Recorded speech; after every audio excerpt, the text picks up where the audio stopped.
Moi, quand je rentre dans une maison, je ressens un peu les choses et tout ça. Et donc, je me rappelle, je vais avec le photographe. Il faisait un peu sombre, donc flash. Dans une pièce à l'étage, le flash s'allume plus. Donc, on est là dans la pièce, ça s'allume pas. On change de pièce, il fonctionne. Tu sors de là en courant. Ouais. J'ai mis ma stagiaire, c'est elle qui a fait les visites, etc. Je suis plus jamais rentré dans ce bien-là.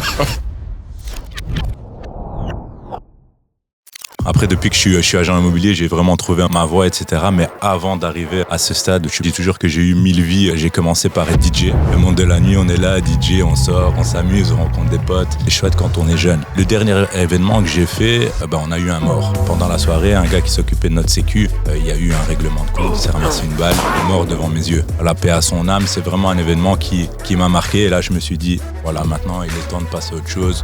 Le monde de la nuit, c'est chouette, mais ça reste quand même un monde spécial.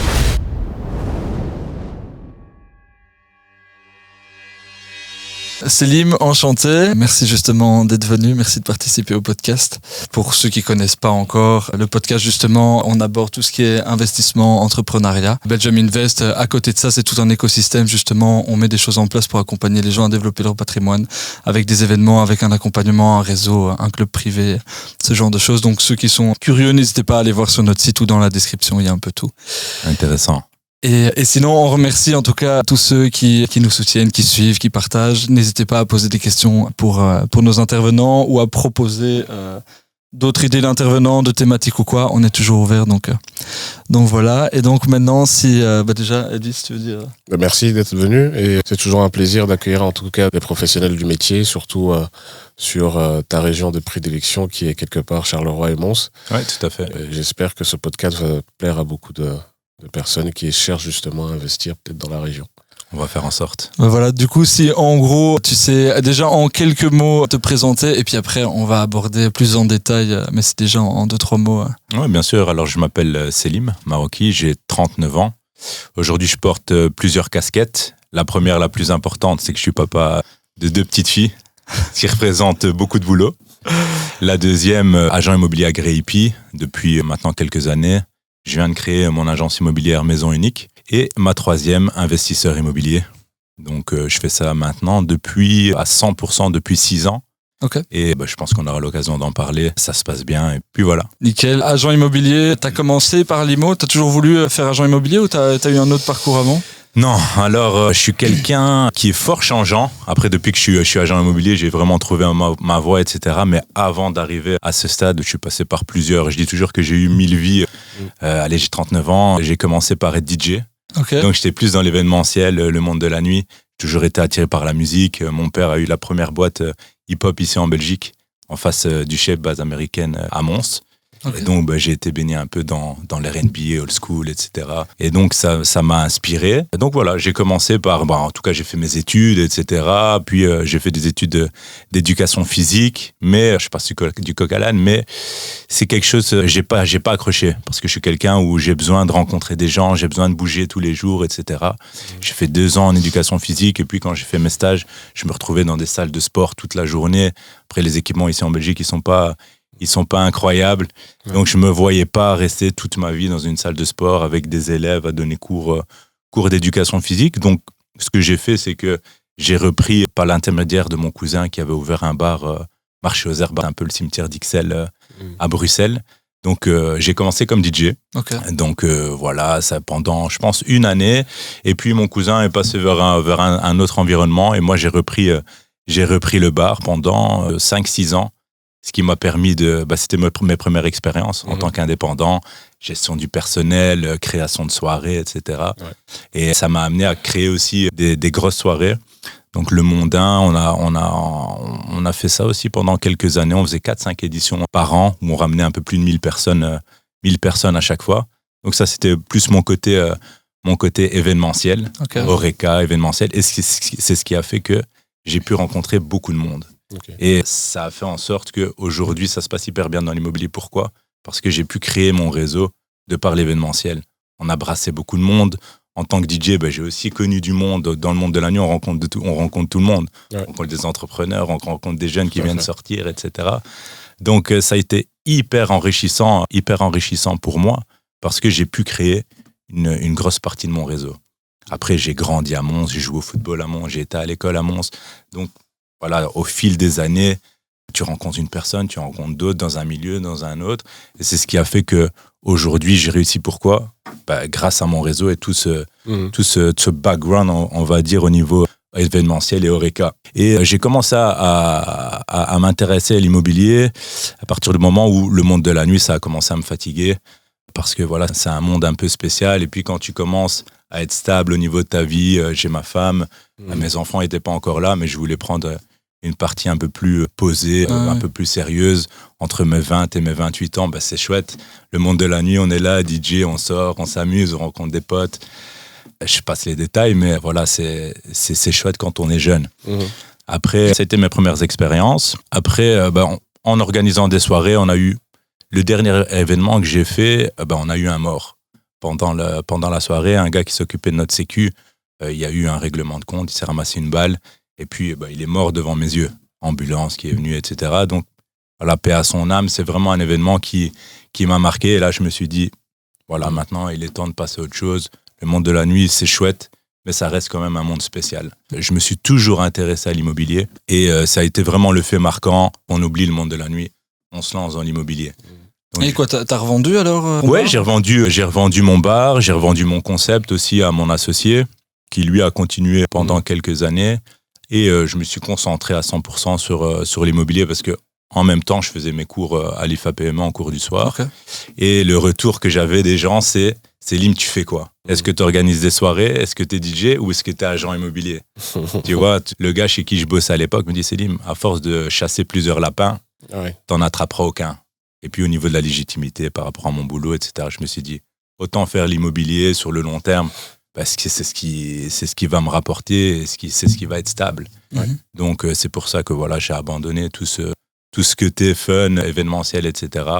Et je me suis concentré un peu sur l'immobilier. Ok, nickel. Déjà, beau parcours, varié comme tu dis, intéressant. Je m'y attendais pas, mais tant mieux, c'est cool. Ouais, c'est cool. Et l'IMO, donc tu avais ton bar, tu faisais tes soirées, et puis après, tu t'es dit, c'est quoi, c'est le moment justement de switcher. Et donc tu l'as anticipé, comme tu as dit, tu as commencé à prendre tes cours à l'IFAPME. C'est ça, exactement. Après, au début, j'étais pas hyper sérieux parce que j'avais ça sur le côté, donc je faisais un peu de tout. On va dire sur 100%, je faisais 25 là, 25 là, 25 là, 25 là. Je pense que ma première année, j'allais presque pas en cours, donc j'ai dû la recommencer. Parce que entre toutes mes activités, j'avais pas trop le temps. Et puis voilà, après, je m'y suis mis sérieusement. J'ai fait mes 3 ans, j'ai terminé mes 3 ans. Et puis je me suis lancé directement dans l'IMO. D'ailleurs, vu que tu avais déjà ta profession sur le côté, tu faisais un stage full-time ou tu faisais... Je faisais un stage full-time parce que l'Horeca et l'événementiel, c'est plus la nuit.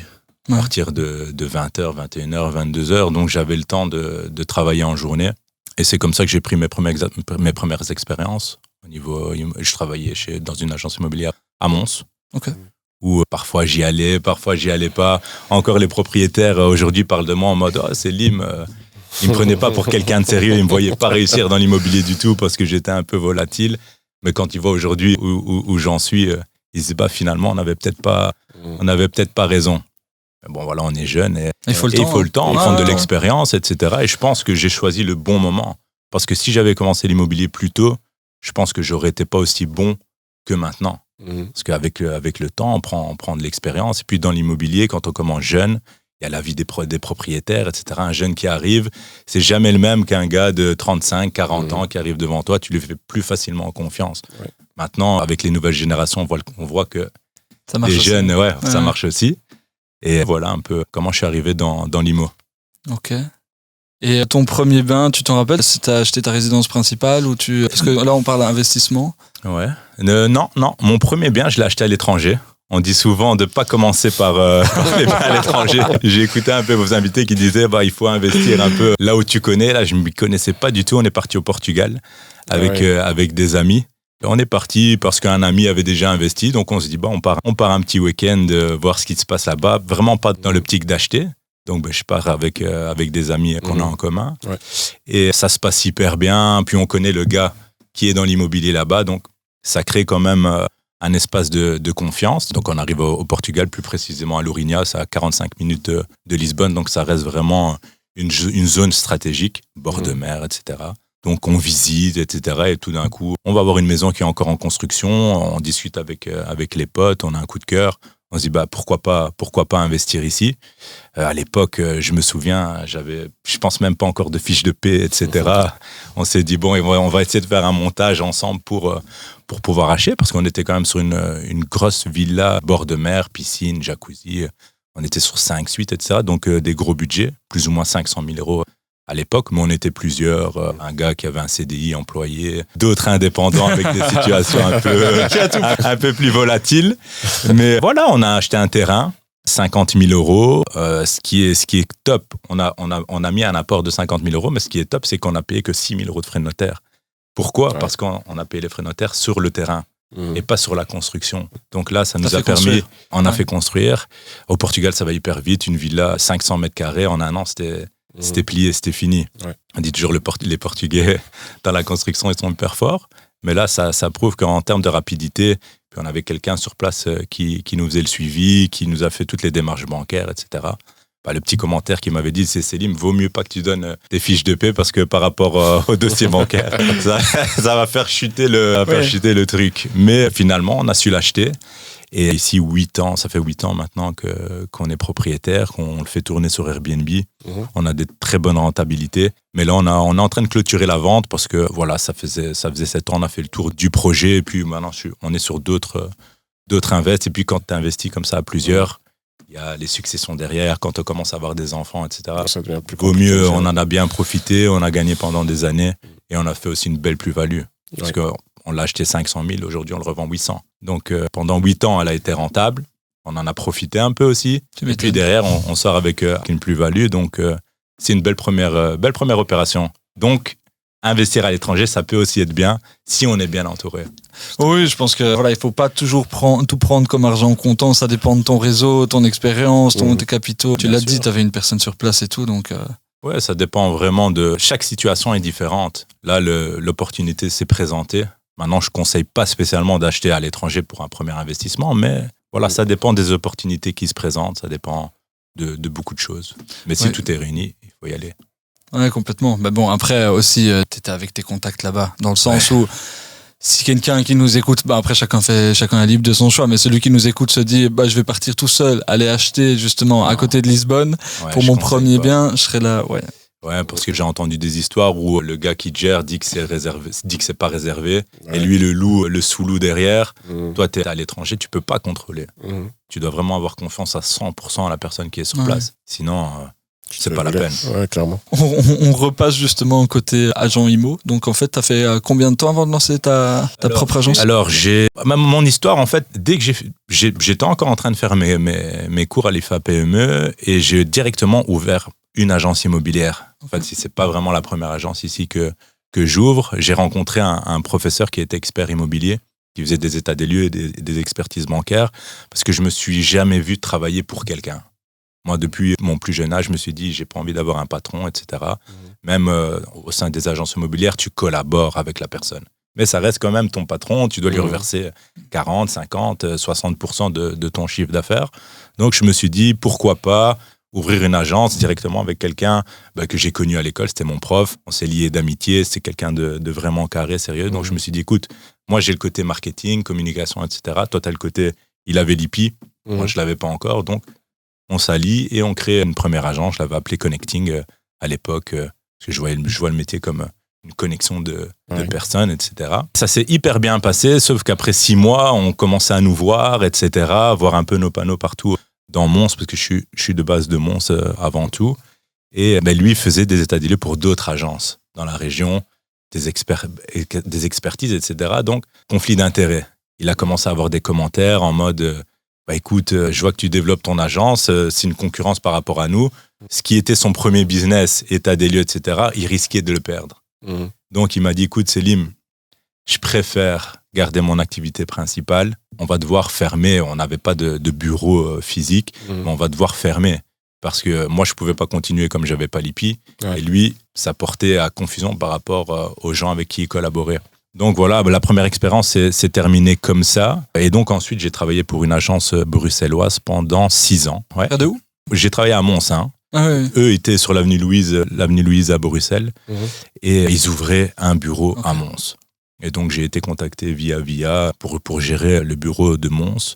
Ça s'est hyper bien passé pendant 6 ans. J'ai eu des parts de la société, etc. On a évolué vraiment ensemble. Et après 6 ans, je me suis retrouvé à un moment où donner 50% de ton chiffre d'affaires, ça reste pas rentable au final. Si tu as les capacités d'ouvrir ta propre agence. J'avais mon numéro IP. Ouais. Moi je l'ai maintenant depuis 2 ans. Tout était réuni j'ai mon réseau.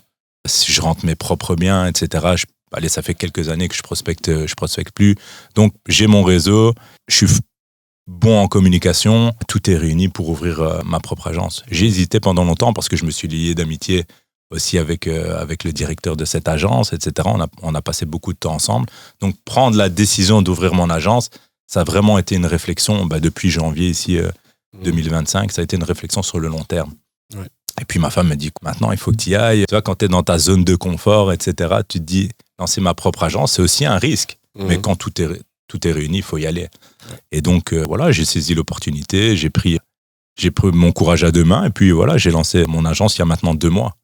Et en 2 mois, les résultats, ils sont incroyables. Parce que depuis que j'ai lancé mon agence, communication, etc., les gens me contactent encore plus. Oui. Parce qu'ils savent qu'ils travaillent avec moi en direct. C'est ça qui fait la différence. Parce que peu importe dans l'agence dans laquelle tu es, la personne travaille avec l'agent. Tu peux être dans les meilleures agences belges, mais si tu tombes sur un agent mauvais qui travaille pour cette agence, tu vas pas profiter des qualités de l'agence, mais de l'agent. Donc c'est toujours ça que je mets en avant. L'agent avant l'agence. Ouais. Ok.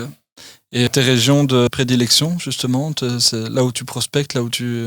Alors, ma région principale, c'est Mons. Maintenant, on m'appelle de partout. Là, j'ai rentré 49 biens sur Charleroi. Un propriétaire qui voulait revendre son patrimoine via Loïc, que tu connais aussi, c'est le meilleur ami de son père. Donc, il m'a contacté parce qu'il m'a vu sur les réseaux, il a vu un peu notre façon de travailler. Donc, 49 biens, ça, c'est vraiment un gros coup au niveau marketing aussi. Bruxelles, j'ai une dizaine d'appartements aussi sur Bruxelles, via des contacts aussi. C'est ça qui a fait que l'événementiel, j'ai rencontré des gens de partout. Ouais. Donc, mon réseau, il est sur Mons, il est sur Charleroi, il est sur la Louvière, et il est sur Bruxelles. C'est comme ça que, je veux dire, j'ai pas vraiment d'endroit de prédilection. Oui, je suis de Mons de base, et c'est là que mon business principal est. Mais j'ai autant de biens sur Mons que sur Charleroi. Bruxelles un peu moins, parce que c'est un peu moins mon secteur, mais je connais aussi beaucoup de gens de là-bas, donc voilà, je brasse un peu Wallonie-Bruxelles, côté francophone. Tu peux nous parler un peu du marché, par exemple, sur Mons? Ouais, bien sûr. Pour les Bruxellois, par exemple? Ouais, bien sûr. Énormément de Bruxellois qui viennent investir. Pour moi, c'est le marché actuellement numéro 1 en Belgique. Ça reste encore méconnu, même si on commence à parler beaucoup de Mons. Pourquoi ? Parce qu'en termes de rentabilité, c'est imbattable. Pour l'instant, c'est imbattable parce qu'il y a des grosses ressources. On a des grosses universités, plus de 20 000 étudiants à Mons. Au niveau culturel, c'est une magnifique ville. Énormément de musées, énormément d'activités. Il y a le Doudou aussi qui est hyper connu, classé à l'UNESCO, etc. Le CHIP, base de l'OTAN. Ouais. Ça, c'est les loyers avec eux, ils sont décuplés. Paradisa, premier zoo en Europe. Donc, il y a Google aussi, j'allais oublier. Donc, il y a tellement de choses à Mons qu'en termes de rentabilité, c'est incroyable. Et puis, les prix d'achat restent tout à fait abordables. On peut encore trouver des biens à 40 000, 50 000, 60 000. Donc, le marché moyen, il est entre 50 et 200 000. Mais les rentabilités, tu peux aller jusqu'à 15%. Moi, j'ai des biens où j'ai 14% de rentabilité. Tu peux trouver ça nulle part ailleurs. Pour ceux qui écoutent justement et qui se demandent pour les budgets que tu as dit, qu'est-ce que tu peux avoir, plus ou moins ? Alors, pour 50 000 euros, allez, entre 50 et 80 000 euros, tu as une maison mitoyenne, 3 chambres. Donc, premier étage, 2 chambres, plus un grenier aménageable, avec jardin à l'arrière. Okay. Donc, à rénover, bien sûr. Petite réno, grosse réno ? Franchement, tu as des rénos à entre 60 et 80 000 euros. Mais quand tu achètes un bien à 80 000 euros, tu mets 80 000 euros de réno, tu as 160 000 euros. Pour une 3 mais chambres, c'est des biens que tu peux louer 1 500 euros.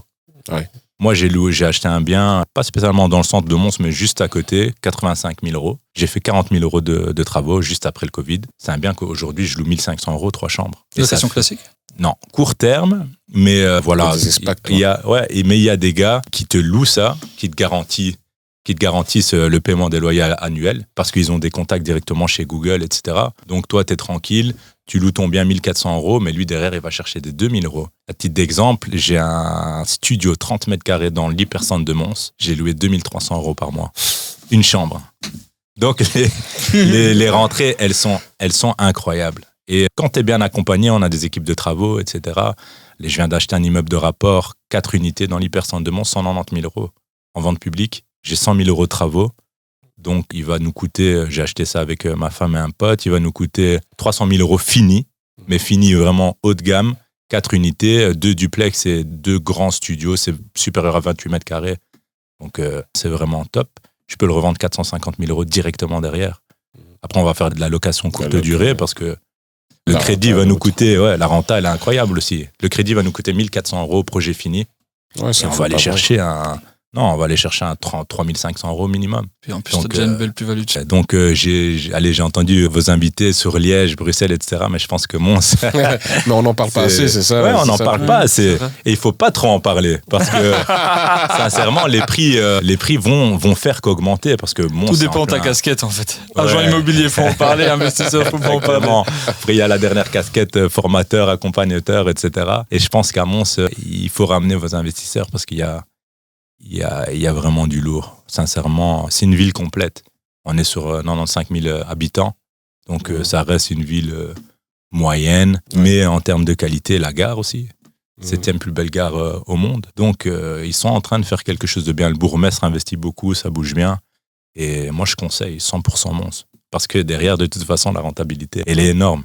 Ouais. Même à Bruxelles, c'est impossible d'avoir des loyers aussi hauts. C'est plus déplacement, c'est plus... c'est ça sur le long terme. Ouais, complètement. Après, ça dépend de la vision. Quand tu es un investisseur, parce que j'ai des clients qui viennent, mais Selim, j'ai discuté encore hier avec un gars qui voulait racheter les parts de quelqu'un sur une maison. Je fais un coup parce que j'ai des reprises d'encours au niveau de mes crédits, mais l'achat va me coûter un peu d'argent. Je lui ai dit, mais tu peux pas faire ça. Tu investis, tu mets de l'argent, mais ça va te coûter.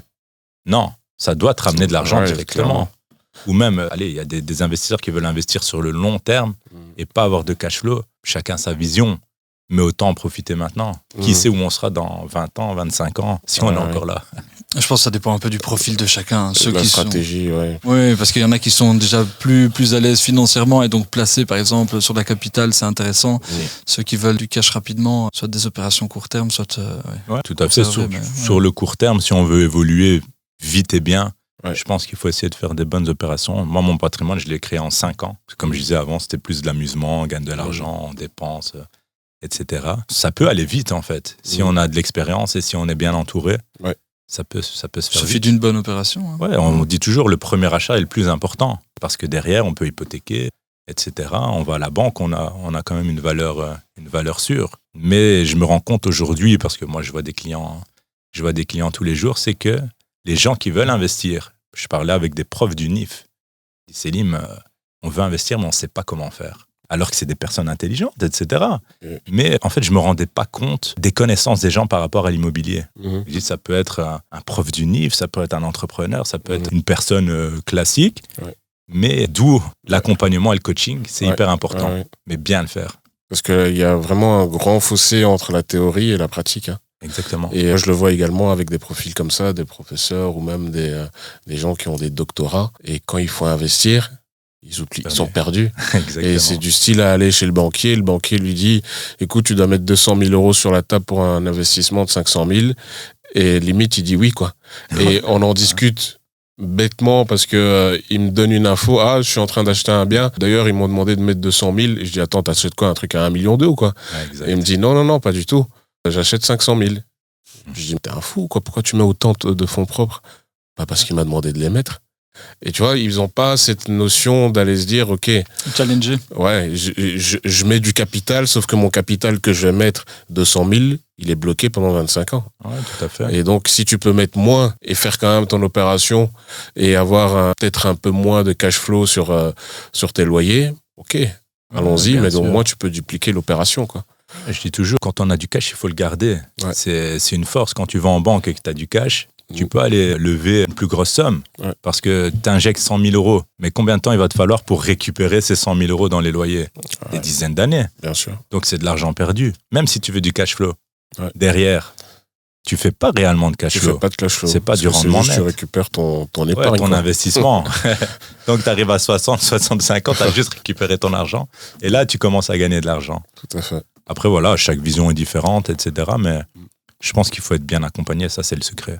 Comment se porte le marché sur Mons pour le moment? Il y a beaucoup de demandes ou... Il y a beaucoup de demandes. Dans l'hypercentre de Mons, peu d'offres. parce que c'est des propriétaires qui sont là depuis longtemps. Et puis quand tu loues avec des belles rentabilités, t'as pas envie de revendre derrière. Donc aller prendre des biens dans l'hypersonne, c'est compliqué. Nous, par exemple, on l'a racheté à Lumons. Ils ont énormément de propriétés, donc c'est une grosse université sur Mons. Ils ont énormément de propriétés et ils en revendent parce qu'ils les utilisent pas. Donc ça, c'est des opérations où tu dois les saisir en vente publique. Ouais. C'est vrai on parle pas beaucoup de la vente publique, mais quand on a de l'argent, il faut passer par là. Parce que c'est là qu'on trouve des bonnes opérations, il y a des faillites, il y a un peu de tout, et c'est là qu'on fait des belles opérations. Mais il faut ressortir le cash directement. Rapidement. Il faut avoir les frais de notaire. Et je pense qu'il faut, nous, 6 semaines après, on signe l'acte. Donc ça aussi, c'est bien. Parce qu'en termes de rapidité, tu rentabilises hyper vite. On s'est positionné, 6 semaines après, on était propriétaire. Mais tu dois faire tes démarches au niveau de la banque et avoir... c'est ça. Tu te dis, écoute, dans 1 an, j'essaie de prendre une affaire en vente publique. Tu mets de l'argent de côté, tu vas voir ta banque, et puis ça avance. Et puis, il faut se dire aussi qu'une vente publique, c'est pas forcément une vente classique, dans le sens où tu fais une offre, t'as ton bien, il te reste 6 semaines pour faire le crédit, sauf que tu maîtrises pas les facteurs. Il y a peut-être un locataire à l'intérieur, j'ai pas accès. Le notaire, il s'en fout parce qu'il a juste reçu une offre bidit à vendre, il a vendu et il dit démerde-toi avec le locataire pour faire tes visites, tes expertises et autres. Et parfois, ça peut bloquer des dossiers dans le sens où la banque, eux, ils ont toujours leur guideline. Ce qu'il me faut, une expertise, il me faut un PEB, il me faut... Et t'as pas forcément ça dans le dossier. Tout à fait. Donc là-dessus, pour un primo-acquérant, moi, je n'irai pas forcément sur du bidit, mais par contre, tu peux le jauger à l'avance. Dans le sens où le bidit, il ne faut pas y aller comme si c'était une petite vente aux enchères et tu te connectes la veille et tu dis « Ah, ça a l'air pas mal, j'achète. » Non, il faut d'abord aller avant, visiter. Quand tu as visité, voir tous les documents que tu as déjà préparés. C'est une histoire de pré-filing, en fait. Tout à fait. Tout simplement préparer un dossier et te dire, OK, bon, si ça monte jusqu'au temps, je peux me positionner parce que j'ai déjà ça dans le dossier. Exactement. Ça ira vite. Par contre, l'inverse, c'est plus d'emmerde qu'autre chose, quoi. Ouais, c'est clair parce que t'es vite pris par le jeu. Ouais. T'es là, en ligne, tu fais des enchères. Je me rappelle, j'étais avec mon gars avec qui on investit aussi et on s'appelait. Selim, je surenchéris et vas-y. Et au final, tu t'es fixé un plafond, mais. Exactement. Tu vois, je pense qu'au début, on s'était dit 140 000 euros, on va pas plus haut, on est arrivé à 190 000 euros. On a gagné l'enchère, ok, on était content. Mais au niveau des calculs, tu dois quand même être prêt et pas te faire prendre par l'émotion. Et c'est un peu comme au casino, tu mises. Et souvent, ils attendent, parce qu'il y a quand même des cons sur Bidit, c'est qu'ils attendent souvent les 2 dernières minutes pensant que ton chéri, c'est bon. Mais en fait, non, ça reprolonge de 9 minutes. Je pense que la dernière fois, c'était 5 minutes, ça reprolonge à chaque fois. Tu te dis, on va monter jusqu'où. Et à chaque fois, il fait le coup. Et tu te dis, mais il va pas faire ça pendant longtemps. Et au final, j'ai compris la petite astuce. C'est que ce que moi je fais, c'est que je fais des enchères automatiques jusqu'à mon montant. Exactement. Et en fait, je me casse plus la tête. J'ai plus cette pression de me dire, putain, vas-y, je réenchéris. On a gagné grâce à ça, parce que on avait mis la dernière enchère automatique à 190 et le dernier concurrent, je pense, avait mis 188 000. Et puis, dès qu'il la met, notre enchère automatique passe. Ouais, exactement. Psychologiquement, c'est dur.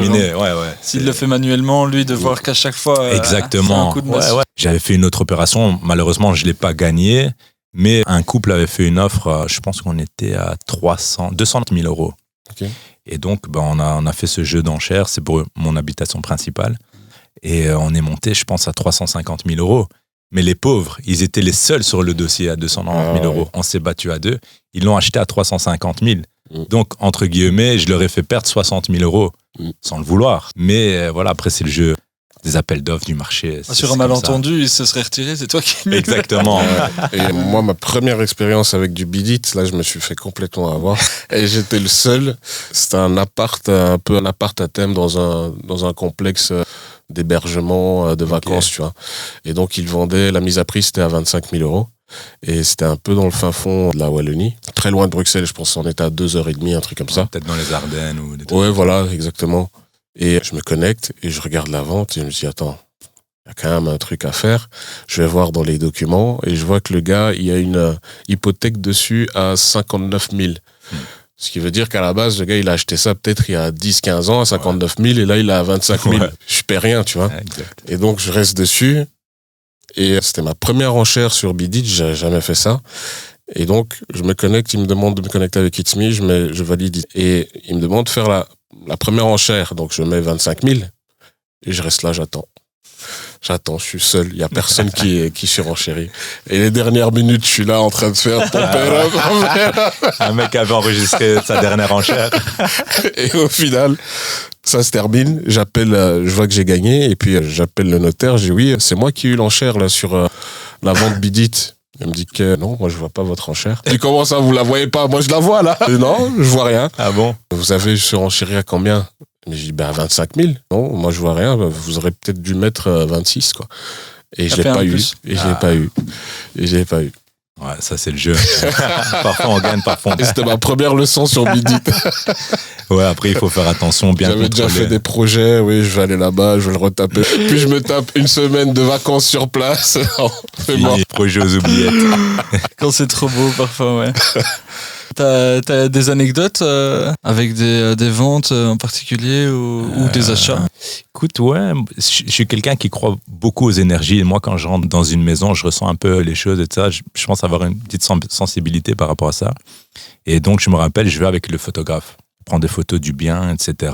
Mais il y a une petite impression comme ça où on se sent pas hyper à l'aise quand on monte à l'étage. Parce que c'est un truc où je suis vraiment pas peureux, etc. Mais quand je faisais des états des lieux, parfois avec mon prof, je passe du coq à l'âne, mais après je repasserai sur ça. T'arrives dans les greniers, etc. Tu sais pas vraiment ce qui s'est passé dans la maison. Il y a personne, il fait sombre. En hiver, ça peut être parfois un peu impressionnant. Je suis pas toujours à l'aise par rapport à ça. Donc on se balade dans la maison. Il faisait un peu sombre, donc flash. Appareil photo avec le flash, tout se passe bien, etc. On arrive dans une pièce à l'étage. Il fait sombre dans la pièce, pas de courant, donc obligé d'utiliser le flash. Le flash s'allume plus. Donc on est là dans la pièce, ça s'allume. Le photographe prend ses photos, mais ça s'allume pas. On change de pièce, il fonctionne.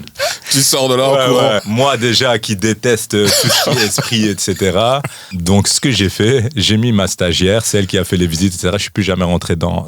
Ouais, quand il y a des petits trucs comme ça, c'est pas mon délire.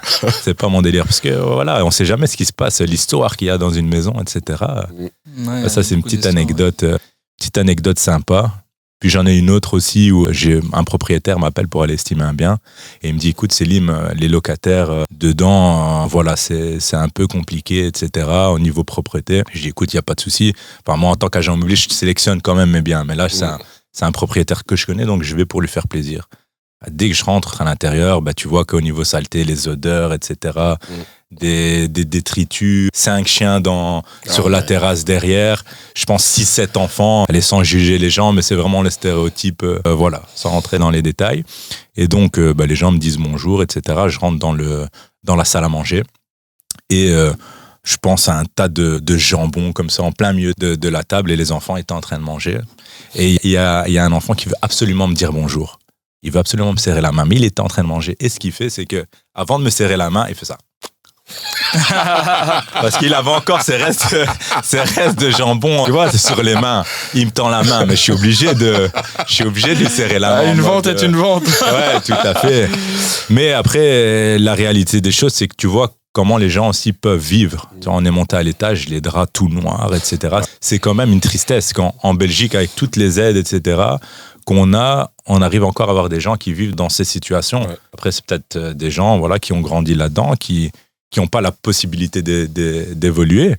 Mais pour nous, c'est clair que je suis resté 10 minutes dans le bien. J'ai appelé le propriétaire en disant « Trouve quelqu'un d'autre » parce que voilà, on n'est pas là pour tout prendre non plus. On a aussi une certaine qualité qu'on veut maintenir derrière. Et puis, voilà, en termes d'anecdotes. T'as pas mis la stagiaire dessus? Non, sur ce cas-là, non. Sur ce coup-là, non. J'ai dit, écoute, c'est préparable que... à Liège, là. La petite maison, là. Ouais, la toute petite, là. Ouais, on envoie des choses... Sincèrement, t'en apprends beaucoup sur l'humain quand t'es agent immobilier. Parce que je dis toujours, je suis psychologue, je suis agent immobilier, je suis commercial, mais parce que t'as des gens qui se confient à toi. Tu vois l'émotion des gens, tu vois plein de choses. Tu dois vraiment être dans l'humain aussi, dans l'immobilier. Parce que les gens se disent, c'est facile d'être agent immobilier. Ils voient Netflix, etc., Miami, Dubaï, New York. Mais ici, on a Mont, Charleroi, Bruxelles. C'est pas Netflix. C'est pas Netflix du tout. Et c'est le problème chez les jeunes à l'heure actuelle. Ils voient toutes ces séries, etc. Je vais pas aller dans les détails, mais... Quand tu vois des stagiaires arriver, je veux absolument être agent immobilier. Après 5 mois, il est plus là. Elle est où la ville à 5 millions avant? Exactement. Ouais, là, quand tu vas à Marrakech, etc., ou Dubaï, tu vois ça. Mais ici, tu vois de tout. Tu vois de tout et tu dois être prêt. De toute façon, ça doit couler de source pour les gens qui se forment, déjà qui nous écoutent. Et si vous voulez devenir agent immobilier dans un secteur en particulier, regardez autour de vous dans les rues, c'est ce que vous allez vendre. Donc c'est sûr que si tu veux vendre des villas à 5 millions et que tu veux vendre à Charleroi, ça risque peut-être d'être compliqué. Ouais, c'est clair. Et puis pour moi, quand tu commences dans l'immobilier, si tu n'as pas de réseau, prends ton courage à deux mains. Parce que tu vas faire comme 70% des nouveaux agents immobiliers, c'est appeler. Du phoning. Mais tu vas te faire refouler 9 fois sur 10. Ce que tu dois faire, c'est aller dans des clubs d'affaires, rencontrer des gens, essayer de participer comme ici à des podcasts, ça donne la visibilité, etc. Ça donne la légitimité aussi. Conférences, après, tu n'arrives pas dans des podcasts ou dans des conférences directement, mais rien que le BNI ou des clubs d'affaires où tu rencontres des entrepreneurs, c'est ça que tu dois faire, développer ton réseau. Parce que moi, je développe mon réseau depuis que j'ai 15 ans. Ouais. J'en ai 39 aujourd'hui, ça fait presque 20 ans que je développe mon réseau. Il y en a, ils comptaient peut-être pas faire ça ou ils n'étaient pas dans le monde de l'entrepreneuriat. Donc, ils se disaient pas, derrière, je vais quand même développer mon réseau, etc. Ça va m'être utile. De toute façon, dans tous les domaines, c'est le réseau qui paye. C'est pas... t'es un acharné, t'es là de 6h du matin jusqu'à minuit à appeler. Là, ça va payer. Mais t'en vois plus comme ça. Le week-end, je travaille pas. Après 18h, c'est compliqué parce que je dois gérer ça, alors qu'ils ont 25, 26 ans. Pas encore d'enfants, pas encore de famille à gérer. Exactement. Parce que je vais rajouter des enfants, etc. Franchement, j'ai bien profité, je me suis bien amusé, mais si j'avais su, je pense que j'aurais commencé un peu avant. Parce que moi, j'ai tout fait en même temps. J'ai rencontré ma femme, j'avais 32 ans. J'ai fait 2 enfants en 6 ans. J'ai acheté je sais pas combien de biens, mais en 6 ans. Et c'est gérer des enfants, des accouchements, une vie de famille, une vie d'entrepreneur, des rénovations de biens, des mises en location, etc. Il faut avoir le mindset pour gérer tout ça.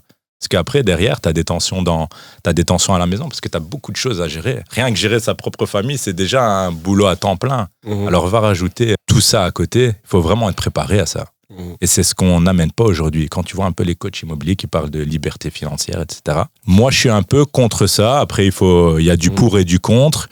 Mais déjà, quand quelqu'un te parle de liberté financière, il se dit, lui, libre financièrement parce qu'il a des millions ou je sais pas combien de biens immobiliers. Mais est-il vraiment libre quand il vend un accompagnement, un coaching? Moi, j'appelle pas ça de la liberté. J'en connais qui le font. Ils sont plus occupés que l'employé, que ceux qui l'accompagnent directement, tu vois. Donc, rien que le concept de liberté financière, je pense que quand tu es propriétaire, t'es pas libre. Non. Parce que tu as une gestion derrière. Le premier achat, pour moi, il est facile. Si tu as un CDI, si tu as un apport, tu vas avoir une banque, un courtier, on te conseille un courtier, etc. Il est hyper facile. Il faut juste trouver la bonne occasion, mais c'est pas le plus compliqué. Le plus compliqué, c'est gérer les travaux derrière. Parce que les entrepreneurs, trouver des bons entrepreneurs, c'est hyper compliqué. Déjà, quand tu es dans le métier, tu te prends la tête avec les entrepreneurs, mais si tu n'y es pas, tu te fais arnaquer à 100%. Si tu n'es pas accompagné, tu te fais arnaquer. 2, gérer la mise en location et la rentabilité derrière. Et c'est ça qu'il faut mettre en avant. Parce que les gens se disent, je vais investir. Ok, mais es-tu prêt à gérer derrière? Moi, il y a encore hier, j'étais sur Bruxelles, j'avais des rendez-vous, je suis rentré chez moi, femme de ménage malade, je suis parti nettoyer un Airbnb. Parce que ma femme tient les enfants, il est 20h, t'es là dans le noir, tu nettoies un peu, pas la mère des autres, mais presque. Il faut être prêt à faire ça. Ah, complètement, oui. Et pour moi, c'est ça la vraie difficulté. C'est la gestion derrière. Si t'as un bien, mais rajoute 2, 3, 4, 5, 6 biens. J'ai mon cousin, il a 50 biens. Et je me dis, comment tu fais pour gérer tout ça? Parce qu'il l'a même pas mis en gestion. Des fois, je dis, donne-moi les 50 biens, je vais te les gérer. Moyennement. Ouais, voilà. Il a de la chance parce qu'il a des bons locataires, des bons bâtiments. Mais voilà, t'es en vacances, on t'appelle, j'ai mon WC bouché, un problème au niveau de l'égouttage, une infiltration au niveau de la toiture, etc. Es-tu prêt à faire ça? Est-ce que t'es entouré pour... Même moi qui suis dans le métier, c'est très compliqué. Tous les gars avec qui je collabore, c'est tu connais une femme de ménage? Une bonne femme de ménage qui va sur qui tu peux compter? Non, personne n'en trouve. Et même si tu la trouves, tu la gardes pour toi. Ouais, tout à fait. Ou alors, tu dois la prendre comme employé et tu lui donnes un salaire fixe, mais il faut encore avoir les moyens de la prendre comme employé. Tu vois? Donc, tout devient compliqué. Il faut être prêt à donner de toi-même. Sinon, oublie les investissements immobiliers. Si tu as un bon salaire, reste, tu rentres chez toi à 18h, tu penses à ta famille, tu es relax. Ok, tu vas devoir attendre la retraite, etc. Mais il faut être prêt après ton boulot. Tu as plusieurs boulots, en fait, quand tu es entrepreneur. C'est ça. C'est vrai qu'on en avait déjà parlé avec Elvis plein de fois. Hein. Le profil de l'investisseur, c'est d'abord, avant de se lancer, c'est de savoir est-ce que tu es prêt à faire les distances, de faire les travaux. Comme tu dis, si tu n'y connais rien, à te former, soit de te faire entuber, soit de te dire, non, tu sais quoi, j'y connais rien, mais je vais me former. Mais c'est vrai que c'est du temps. Ouais, c'est de l'argent aussi. Parce qu'il y en a beaucoup aujourd'hui qui donnent des 5-6 000 euros à des charlatans, des gars qui te vendent une formation sur Loom où ils enregistrent leur écran et te font une formation. Qu'est-ce que tu dois vérifier? Parce que j'en vois tous les jours, moi, des gars qui viennent visiter. Ils ont une checklist. Mais c'est horrible. Ok, on vérifie la toiture elle est bonne. L'électricité est conforme, elle est conforme. Le PEB, il a quoi? Il est en E. Ah merde, j'achète pas. Pourquoi? Parce que dans ma formation, non, on n'achète pas. Ouais. Tu vois ce que je veux dire? Il y a un critère qui n'est pas bon dans leur listing. Alors que la renta est hyper bonne. Exactement, alors que la renta est hyper bonne. Mais c'est là que tu vas faire les meilleures affaires. Et j'en vois tous les jours, je viens de la part de l'un, je viens de la part de l'autre, coach immobilier, etc. Sans citer de nom. Mais c'est... Voilà, moi je le vois tous les jours. Et c'est pour ça que je me dis, voilà, quand tu es sur le terrain, c'est de la valeur que tu dois donner aux gens. Et aujourd'hui, malheureusement, les gens sur les réseaux, ils sont attirés par les gens qui te disent, moi j'ai autant d'immobilier. En soit attirés par des gens qui vont t'apporter de la vraie valeur, de l'expérience, des gens de terrain. C'est ça le plus important. C'est pas quelqu'un qui te dit, moi si j'avais des millions en immobilier, je serais pas en train de vendre du coaching. Hein. Je serais à l'étranger, au soleil, en train de profiter avec ma famille. C'est ça la réalité des choses. Vendre du service, de la valeur et de l'expérience. Voilà l'authenticité. Tu vois? Ouais. Et c'est ce que je dis aux gens. Moi, je suis pas là pour vous dire j'ai autant de biens immobiliers. Parce que ça, c'est mon affaire. Mais ces biens immobiliers, on fait en sorte que j'ai créé de l'expérience. Parce que même en tant qu'agent immobilier, c'est comme ça que j'ai commencé aussi à apprendre. Parce que tu as beau faire 3 ans de cours, 1 an de stage, etc. Quand tu commences à faire des rénovations, etc., tu commences à bien connaître les rouages de chaque métier, en fait. Tu vas voir un courtier, tu rencontres un courtier, puis un autre, etc. Lui, il était meilleur pour ça. L'entrepreneur-là était meilleur pour ça. Et c'est comme ça que tu prends de l'expérience. Et aujourd'hui, quand j'arrive chez mes clients, je dis, moi, je suis plus qu'un agent immobilier. Je vous vends la valeur terrain. Tu vois, 80% des agences immobilières aujourd'hui, ils te vendent une estimation gratuite. Mais on sait tous qu'elle est gratuite. Tu vois, sur Internet, tu vois, venez, rendez-vous, une estimation gratuite. Ouais. Non, moi, je vous vends une stratégie. Je vous vends une expérience derrière. Et c'est comme ça, quand je vais rencontrer des clients, c'est une discussion qu'on a comme aujourd'hui. Et je leur fais part de mon expérience. Et c'est ça qui fait la différence. Parce que tu as un agent immobilier qui vient de commencer. Comment veux-tu qu'il mette en valeur ta maison, qu'il soit constructif quand un client vienne en termes de construction, etc. Tu dois tout connaître. Et pour exceller dans ton métier, tu dois tout connaître. Mais tu dois connaître un peu de tout. Un peu de fiscalité, un peu d'immobilier. Tu vois, t'as un bon courtier, t'as un architecte qui travaille avec toi. Et coller aux différents profils aussi, quoi. Ouais, tout à fait. Parce que t'as l'investisseur qui va rentrer dedans, il va pas avoir les mêmes checkpoints que le gars qui achète juste pour habiter dedans. Ouais, tout à fait. C'est un écosystème. Parce qu'on parle ici des primo. Après, un gars qui a l'habitude d'investir, c'est encore un autre level. Parce que c'est vraiment des montages fiscaux, etc. Moi, j'ai un pote, il achète des bâtiments à des millions d'euros parce qu'il a acheté une société là, qu'il a revendue là, et ce bâtiment à 1 million d'euros, il lui a rien coûté. Mais ça, c'est encore des levels où moi-même, je suis pas. Là, c'est des fiscalistes, c'est tout des montages de société. Nous, on parle aux primo-acquéreurs parce que, de 1, c'est le plus simple, et de 2, c'est les gens avec qui tu es en contact tous les jours. Les gros investisseurs, ils n'ont pas besoin de nous. Et si tu as des conseils à donner, justement, 3 conseils à donner à des gens qui veulent se lancer ou qui sont déjà un petit peu dans l'immobilier, mais qui veulent continuer, scaler ou un petit peu, qu'est-ce que toi, tu recommandes? Mes conseils, et puis il n'y a rien d'original, c'est bien s'entourer. Parce que c'est la base. C'est ce qui revient tout le temps. De toute façon, à chaque podcast, c'est clair. Le réseau, c'est la base. C'est pour ça que je dis que c'est pas original, puisque c'est la base. Mais c'est bien de le rappeler. Pour ceux qui ça. Il faut un bon comptable, un bon courtier, un bon agent immobilier sur qui tu peux compter, et pas un coach immobilier. Tu peux mettre sur le côté. Parce que les gens n'ont pas le réflexe d'aller voir un agent immobilier pour investir. C'est ce que je remarque. Ils sont attirés par les coachs immobiliers. Mais rentre dans une bonne agence immobilière, tu vas avoir des conseils.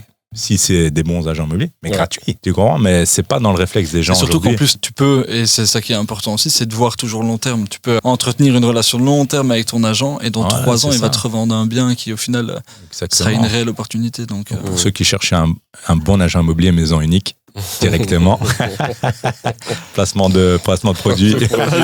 Et le deuxième conseil, et je dis toujours, quand tu achètes un bien, c'est situation. L'endroit où va se trouver le bien va faire que ça va être rentable ou pas. Donc, zone qui est déjà en pleine évolution, où c'est une valeur sûre, tu sais que là, tu vas avoir une grosse rentabilité, ou des zones alentours qui sont en train de se développer.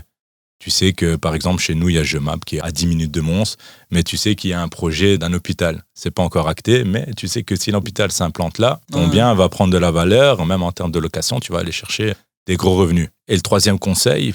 Et puis ça limite tes risques, hein. C'est toujours ça. Ouais, tout à fait. Toujours optimiser les risques dans tout, quoi. Exactement, ça c'est hyper important, minimiser les risques.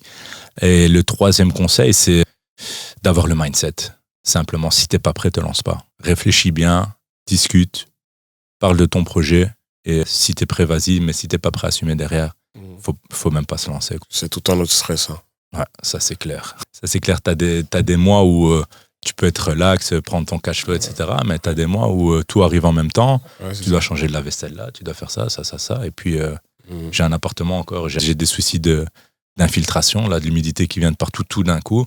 Bah, il faut gérer ça derrière. Quand t'as ton agence immobilière à faire tourner, quand t'as tout à gérer, ça te rajoute une charge mentale. Une charge mentale supplémentaire. C'est ce que ma femme dit toujours, au niveau mental. Ok, on a je sais pas combien de biens, mais derrière, on peut pas profiter à 100% du cash flow qu'on génère. Tu vois, on est toujours en train de courir. Donc, elle me dit, est-ce que ça vaut la peine? Bien sûr que ça vaut la peine. Mais il faut... Voilà. Moi, mon objectif, c'est pas d'aller sur 50, 60 biens. Si j'en ai déjà une dizaine, mais pour moi, ça commence déjà à être correct. Parce que derrière, j'ai pas envie de le mettre en gestion locative. Parce que déjà, 1, c'est mon boulot. Et 2, bah, tu donnes de l'argent. Tu retires sur ton cash flow. Parce que, j'entends qu'ils mettent dans des gestions locatives, tu as des copropriétés. Donc, si tu commences à payer des charges de copropriété, des charges de gestion, tu payes ton cadastre, tu payes tout ça, il te reste plus beaucoup. Après, tout dépend encore une fois, oui, sur du profil d'investisseur, c'est pas mal. Bien sûr. Et si on vit jusque-là, la rentabilité sera encore plus grosse. Mais moi, je dis toujours, il faut profiter à l'instant présent. Parce que j'ai des potes à moi, ils se tuent au boulot. Moi, c'est pas ma vision. Parce que ma famille, elle est là et ça reste une priorité. Ouais, mais Célim, je me donne à fond maintenant pour profiter plus tard. Ouais, mais est-ce que tu seras là plus tard? On sait tous que du jour au lendemain, ça peut arriver. Tu auras travaillé comme un fou et tu auras profité de rien. Il y a des gens qui gagnent des millions et ne profitent pas plus que moi. Ils n'ont pas le temps de claquer. Ils n'ont pas le temps. Ils n'ont pas le temps de claquer et ces gens-là veulent faire encore plus d'argent la plupart du temps. Toujours les paliers. Exactement. Et donc, moi, je trouve qu'il faut trouver un juste équilibre. Liberté financière, c'est clair que c'est bien. Mais ça ne vient pas d'un claquement de doigts. Non. Ça, c'est clair et ça net. ne vient pas en 2 opérations ou 3 opérations non plus. C'est bien de le rappeler. C'est sûr et certain, parce que les charges s'accumulent aussi. Hein. Ouais. Quand tu as plus d'1 million d'euros de crédit sur ta tête, tu dois gérer. Et donc, c'est une charge mentale en plus, simplement. On va te poser quelques questions. Déjà, première question, si on te donne 100 000 euros, sur quel marché tu investis? Bon, à mon avis, on n'a pas parlé d'autres marchés, mais j'imagine que ce sera l'immobilier. Et c'est quoi ta stratégie? Alors, pour moi, il y a 2 stratégies. On va faire l'exercice. Si tu devais repasser primo-acquérant, donc vraiment tu recommences du début, mais tu as déjà éventuellement ton réseau, quoi. Allez, on peut bien te donner ça. Sûr. Et après, limite, on fera le deuxième cas de figure où là, maintenant, on te file 100 000. Les 100K. Donc 100K, tu recommences de zéro, t'as pas de bien. Ouais, ok. Pour moi, il y a 2 solutions. Pour un primo-acquéreur qui veut placer son argent et être tranquille, tu vas en banque, 100 000 euros, tu lèves 300 000 euros. Je pense que tu achètes plusieurs petits biens. Rénovation, location derrière. Ça, c'est l'investissement le plus relax, je veux dire. Le deuxième, c'est tu peux te lancer dans l'achat-revente parce que tu as 100 000 euros. À Mons, comme j'ai dit, il y a un moyen de faire encore des bonnes opérations. Encore une fois, tu t'encadres bien, tu t'entoures bien avec quelqu'un qui va te trouver des bonnes affaires et t'achètes cash des biens 50 000, 60 000 euros, mais que tu sais que derrière, tu vas pouvoir revendre 90, 100 000 euros. Donc, sur une opération, tu vas sortir 30, 40 000 euros de cash. Tu es taxé sur la plus-value, ok, 16,5%, je pense, plus ou moins. Mais tu sors avec 25 000, 30 000 euros en une opération. Fais ça la première année. T'en fais 2, 3. Tu sors avec un petit 100 000 euros de bénéfice à la fin d'année. Donc, pour moi, il y a deux visions différentes. L'achat-revente, après, ça demande de la maîtrise, etc. Donc, si tu as un peu de connaissances et que tu es surtout bien encadré, tu peux essayer de te lancer là-dedans, si tu fais confiance aux gars. À Mons, j'ai déjà fait aussi quelques opérations d'achat-revente. C'est hyper intéressant. Après, je parle pas d'options croisées, etc. Parce que là, on rentre un peu sur... Ce qui est bien, quoi qu'il arrive, par exemple, sur Mons ou d'autres régions, Liège, Charleroi ou quoi, c'est vu que les prix, l'acquisition, enfin, les prix sont moindres, tu prends moins de risques aussi, véritablement. Pour moi, quand tu as 100K en cash, tu dois les faire fructifier. Tu dois pas les investir directement, tu perds 100K, comme on en avait parlé. 100K, ça doit te rapporter 300. Pour moi, je vois 100K, tu divises ça en plusieurs frais de notaire. On va dire que plus ou moins sur Mons, tu as 20-25 000 euros de frais notaires. Tu achètes 4 biens avec 100K. Tu as un apport pour 4 biens. Après, il y a toutes les hypothèques, les plus-values que tu peux faire, etc. Mais je pense que 100K, c'est un très bon paquet pour commencer. Ouais, intelligemment. Ouais, top. Et maintenant, je te file 100K là maintenant. Là maintenant, mais sincèrement, je les prends avec plaisir. Ouais, déjà. Je les prends, je profite, je pars en voyage. Le pire investissement. Ouais, je prends ma famille, etc. Je pars. Ouais, le pire investissement, je sais pas, parce que tu ressors avec de l'expérience. Hein. Pour moi, c'est ça la plus grande richesse, c'est de pouvoir voyager. Non, mais si je te dis, je te file 100K, mais tu dois les investir quand même. Et pas dans ta parce famille. Parce que là, je pars dans le passionnel. Je fais que de l'achat-revente. Parce que j'ai plus envie de devoir gérer des biens derrière, des locataires, etc. Donc déjà ta charge et tout. Ouais, c'est ça. En fait, j'ai acheté ce que je devais acheter pour moi par rapport à mon objectif, bien sûr, et que de l'achat-revente. Ouais, voilà. Je trouve des bonnes opérations, j'achète, je revends, je prends du cash.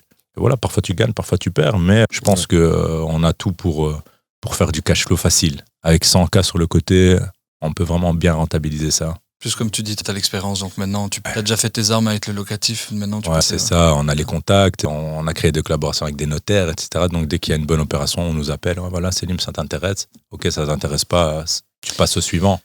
Puis de toute façon, comme on l'a dit, c'est le réseau. Là, vu que ton métier c'est agent immobilier, si tu fais un achat-revente, revendre, tu as déjà ta clientèle. Donc évidemment, la personne qui fait achat-revente mais qui n'a pas sa clientèle parce qu'il n'est pas agent immobilier ou qu'il n'a pas de réseau, c'est smart parce que tu peux faire beaucoup d'argent, mais à qui tu vas revendre?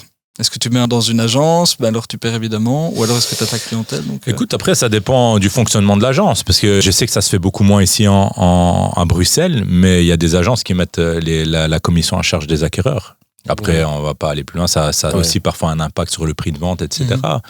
Mais je pense que le but de travailler avec une agence, c'est aussi de rechercher une plus-value derrière. Si toi, tu mets ton bien en vente, tu le vends le même prix qu'un agent immobilier, c'est qu'il a mal fait son boulot en termes de marketing et son boulot de commercial.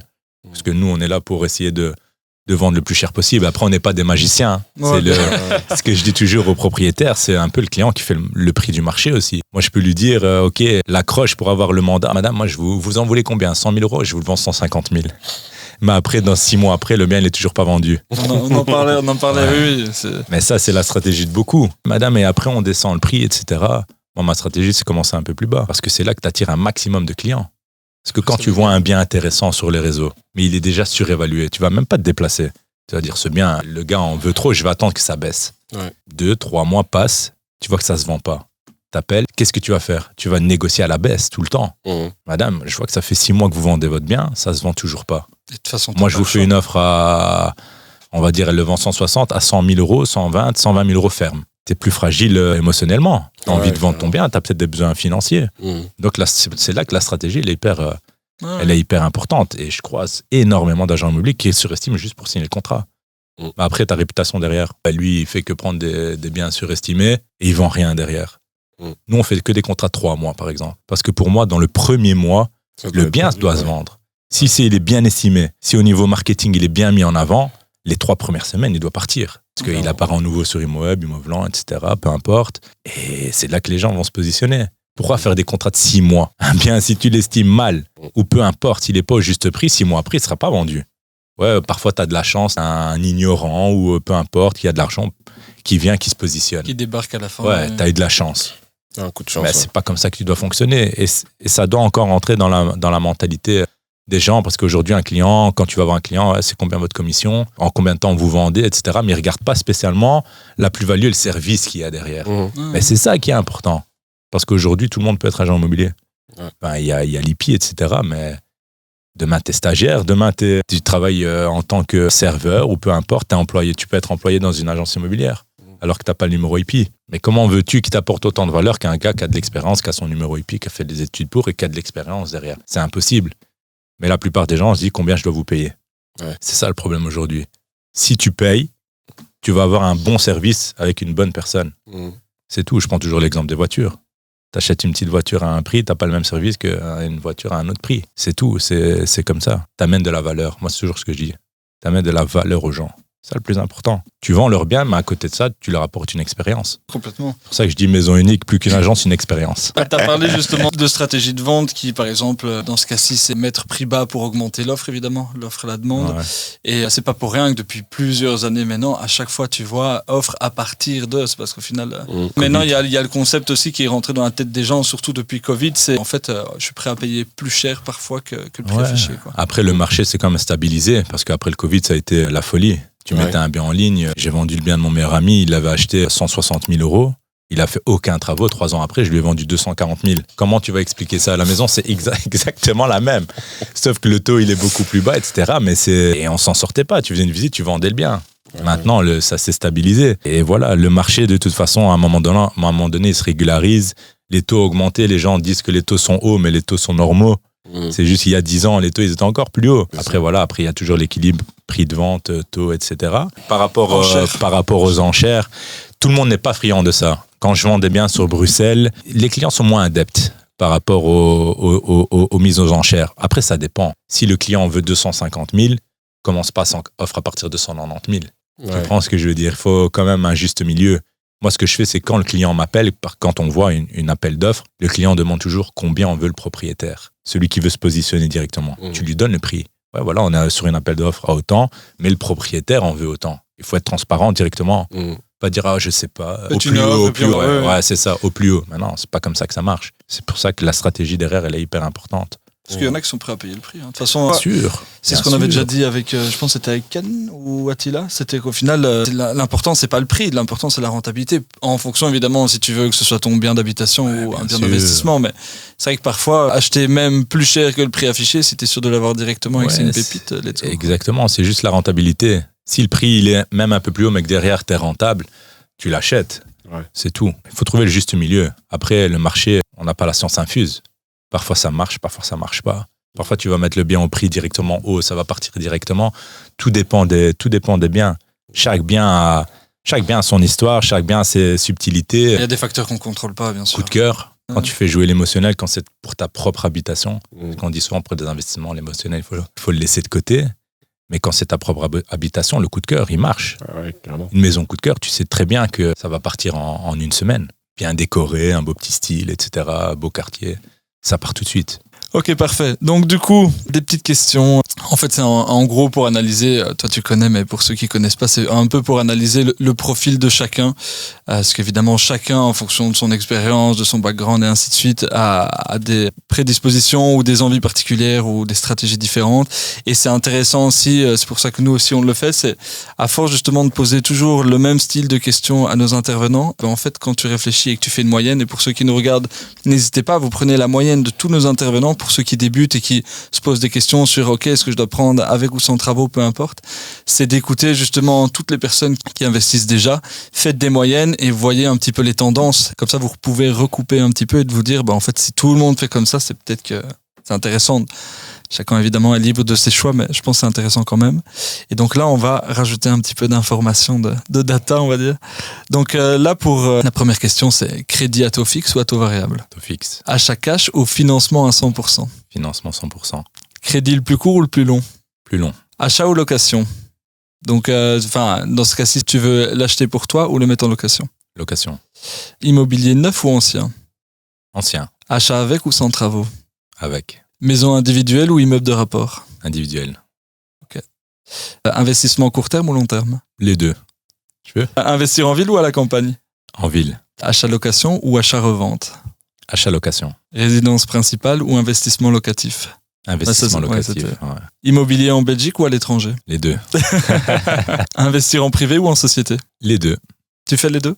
Non, je fais pas les deux, mais les deux sont intéressants. Tout dépend du profil, en fait. T'as pour ambition d'investir... Là, t'es en privé? Je suis en privé.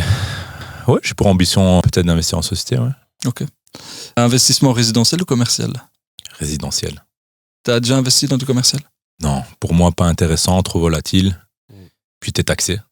Alors qu'en Belgique, on a la chance de ne pas être taxé sur les loyers pour l'instant. Donc, Investir dans des petites surfaces ou des grandes surfaces? Les deux. Investir dans une zone en développement ou une zone déjà stable? Les deux. Il a trouvé la faille. Investir dans des biens avec ou sans permis d'urbanisme? Avec. Ok. Location saisonnière ou location à long terme? Les deux, ouais. La rentabilité, tout dépend de la rentabilité en fait. Co-living ou colocation? Coloc. Colocation ou location classique? Coloc. Colocation ou Airbnb? Coloc. Airbnb ou location classique? Location classique à haut rendement. Ok. Studio ou grand appartement? Grand appart. Appartement ou maison? Maison. Ok.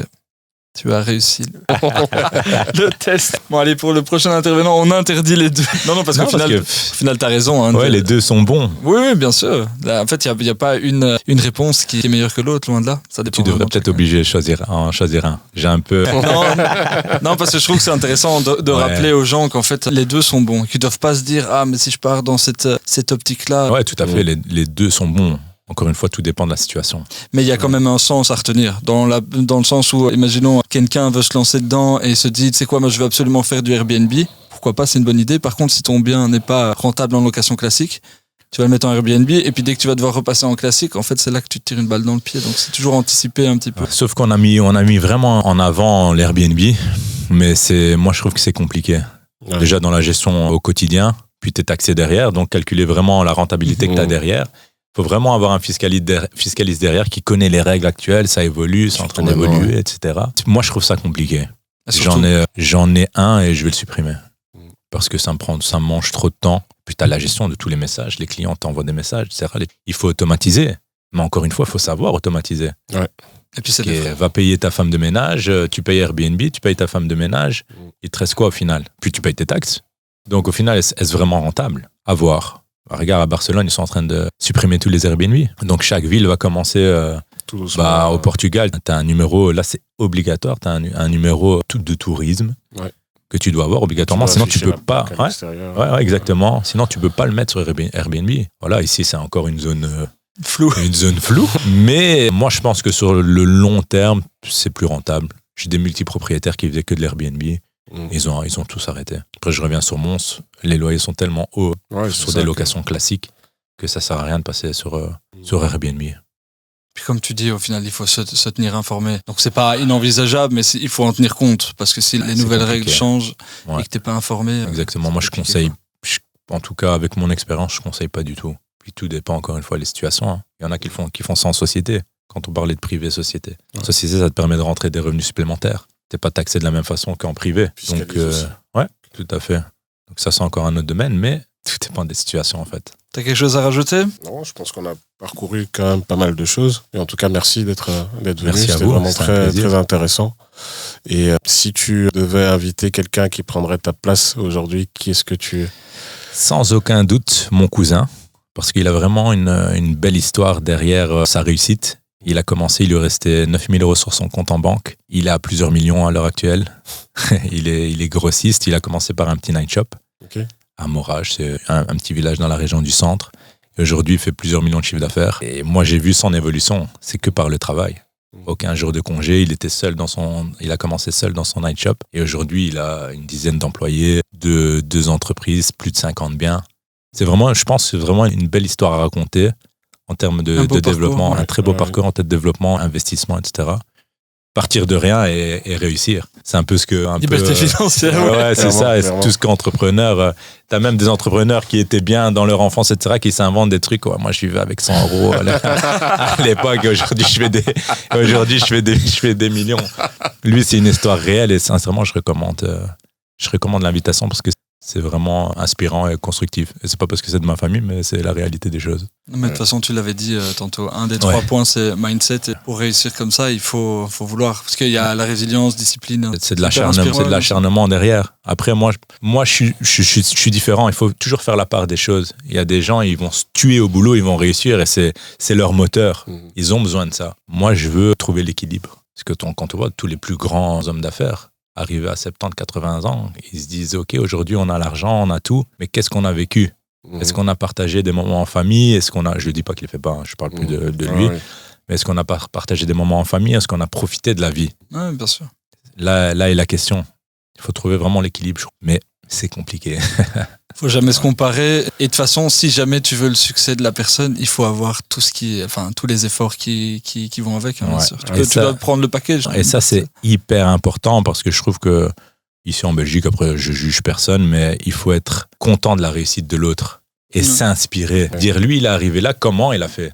Aller le voir, dire écoute, moi j'aimerais bien que tu me racontes ton histoire, voir ce que tu fais pour arriver là. Aujourd'hui, ils vont te dire ça marche pour toi. Ouais, ça marche. Ouais, tu t'as acheté ça. Mais lui, il est tranquillement chez lui, tu vois, et il te juge. Et c'est ça le gros problème à l'heure actuelle. Il voit pas quand tu rentres à 1h du matin. Ouais, exactement. La réalité des choses, les gens le voient pas. Ils voient juste la récompense en fait. Mais enfin voilà, soyez contents. En tant qu'investisseur, en tant qu'entrepreneur, soyez content de la réussite des autres et inspirez-vous d'eux. Et malheureusement, c'est pas le cas aujourd'hui. Lui, il roule avec une grosse voiture. Il se la raconte. Oui, il se la raconte, ou il vend de la drogue, ou c'est jamais par le fruit de son travail. Allez, dernière petite question. C'est vrai que tu l'as dit, le parcours, nous, c'est ce qui nous inspire énormément. C'est de voir par où il a commencé et par quel sacrifice il est passé pour arriver là. Tout à fait. Au final, c'est pas. Moi, je parle à titre personnel. Pour moi, ça m'inspire pas de voir quelqu'un qui a sa réussite, mais c'est plutôt de savoir comment tu as fait pour y arriver. C'est ça qui m'inspire énormément. C'est le cheminement jusqu'à la réussite. Et du coup, si tu as un échec qui t'a permis justement d'arriver là où tu es aujourd'hui, ça peut être un petit, ça peut être un grand, mais un truc où tu t'es dit, je suis content au final d'être passé par là parce que c'était vraiment le... Ouais, j'ai vraiment l'exemple. J'ai repris à un moment donné un magasin de réparation de téléphone. Okay. À l'époque, j'ai eu l'occasion d'investir là-dedans. Je m'y connaissais pas du tout. Il y avait un gars avec qui je me suis associé, c'était sa spécialité. Après 6 mois, il me dit, écoute, Selim, j'ai trouvé un boulot d'employé dans une boîte, je quitte. Donc on prend un ouvrier qui travaillait vraiment pas bien, etc. Moi, je pouvais pas remplacer cette personne parce que je maîtrisais pas le business. Je pense que j'ai gardé ce business pendant 1 année, j'ai pas pris 1 euro. Et donc, la leçon derrière, c'est que quand tu te lances dans un business, tu dois maîtriser la chose et tu dois pouvoir le faire de par toi-même. Parce que dépendre de tes ouvriers, etc., Dieu sait qu'aujourd'hui, c'est très compliqué de trouver des gens qui travaillent pour toi de qualité. Donc, maîtriser ton business, maîtriser là où tu vas investir. Déjà par toi-même. Parce qu'en tant que leader, tu dois tirer les autres. Tu ne dois pas profiter des autres. Et si tu veux réussir, tu dois maîtriser ton environnement à 100%. T'instruire tout le temps. Et il n'y a que comme ça, en excellant, que tu vas réussir. Je suis sûr qu'au final, cet échec, vu que tu le considères comme ça, je suis sûr que ça t'a servi au final maintenant. Enfin, tu vois, t'es passé par tellement d'épreuves pendant cette année qu'au final, maintenant, tu te dis, tu sais quoi, maintenant, je sais comment faire pour éviter ça et ainsi de suite. Enfin, du coup, oui, c'est ça. C'est pas un échec, c'est un apprentissage. On sait tous qu'en tant qu'entrepreneur, on a des échecs, on a des réussites. Le but, c'est de finir avec des réussites. Ouais. C'est tout, c'est le parcours d'un entrepreneur. Parfois on chute, parfois on se relève. Et c'est là qu'on voit les bons entrepreneurs. Parce que j'ai des gars, dès qu'ils trébuchent, ils restent par terre. Ouais, c'est ça. Et nous, il faut se relever, il faut assumer et avancer. C'est tout. Merci. Clap de fin. Elvis, tu clôtures? Merci. Merci à vous. Merci à toi pour ton passage. Et c'était hyper intéressant d'aborder aussi Mons. C'est vrai qu'on n'avait pas encore fait un podcast. Ouais, c'est ce que je me disais. On va bien booster Mons. Comme ça, les gens me contactent. On viendra te voir déjà. Ouais, franchement. Avec grand plaisir, on passera. C'est que j'ai bien vendu ça. Avec plaisir. Hein. Mais super intéressant parce qu'encore une fois, c'est un parcours encore différent. Et puis là, c'est une région justement qu'on n'aborde pas. Donc pour tous ceux qui écoutent, encore une fois, ça dépend de ton profil et tout, c'est ce qu'on a dit. Mais pour ceux qui ont peu de budget ou même il y a quand même des gros lots que tu peux acheter, des immeubles de rapport et autres. Donc il y a de tout là-bas. Il y a de tout. Mais c'est intéressant justement de se dire, pourquoi pas aller aussi envisager cette région parce qu'on a beaucoup parlé de Liège pour le moment, Bruxelles. C'est vrai qu'on n'a pas parlé forcément de Charleroi cette fois-ci, mais bon. Ouais, c'est encore un autre secteur. Je le maîtrise un peu moins, mais il y a de tout. Il y a des régions où tu vas acheter des biens, même je pense encore à Charleroi, à 30-35 000 euros, encore plus bas que Mons. Mais je ne sais pas si la rentabilité est aussi bonne. Après, je pense qu'il y a son marché à faire partout. Ouais. Moi, je maîtrise 100% Mons. Et je sais que là, il y a ce qu'il faut pour de la belle renta. La liberté financière. Les formations, le coaching. Non, nickel, mais écoute, un grand merci. Et évidemment, à tous ceux qui regardent, parce qu'évidemment, sans ceux qui écoutent, qui regardent, entre guillemets, on serait qu'à 3. Donc, merci évidemment à tout le monde. Et n'hésitez surtout pas, encore une fois, à poser vos questions. Si vous avez des remarques constructives ou des envies particulières, que ce soit des intervenants, des thématiques, ce genre de choses. Enfin, voilà, faut pas hésiter. Donc voilà, merci à tout le monde. Merci à vous. Et à la prochaine. C'était un plaisir.